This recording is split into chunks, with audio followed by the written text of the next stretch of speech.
होय बरी आहे सर बरी आहे सर तू गेलं नाही बाबा गेले हो बाबाचं ते काय भूल कशी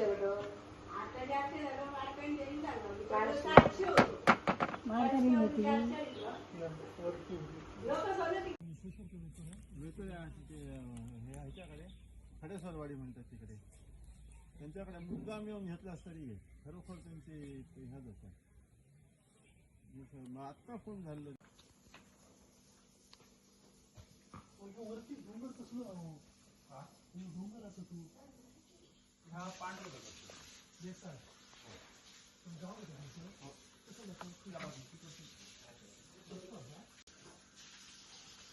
गव्हर्नमेंटचा संपूर्ण पांढर दगड हा त्याच्यामुळे लागून काय होणार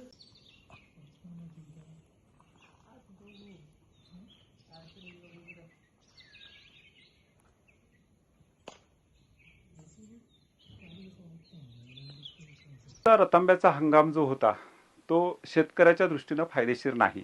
कारण काय मुळात रतांबा जो धरायला पाहिजे हा 1 महिना लेट धरला.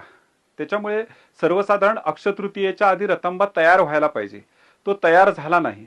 आजही हिरवा रतांबा झाडावर 10 ते 15% पेक्षा जास्त एवढा रतांबा आहे.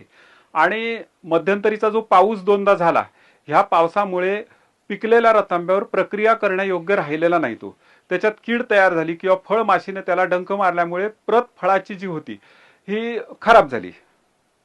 साधारणरित्या 10 ते 12 जून पर्यंत जर पाऊस नाही लागला तर पूर्ण पीक शेतकऱ्याच्या हाती लागेल.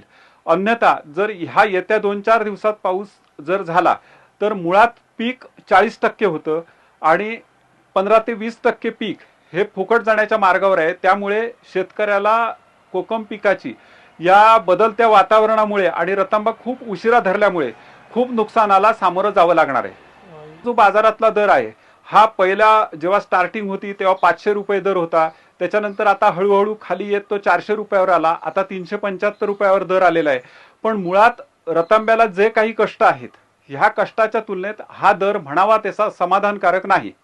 आणि जर आत्ता समजा पाऊस पुढे गेला आणि रतांबा शेतकऱ्याच्या हाती जरी मिळाला तरी त्याला अपेक्षित दर मिळणार नाहीये. आपलं बाळकृष्ण उर्फ संतोष गाडगीळ, मुक्काम पोस्ट वेतोरे, पालकरवाडी.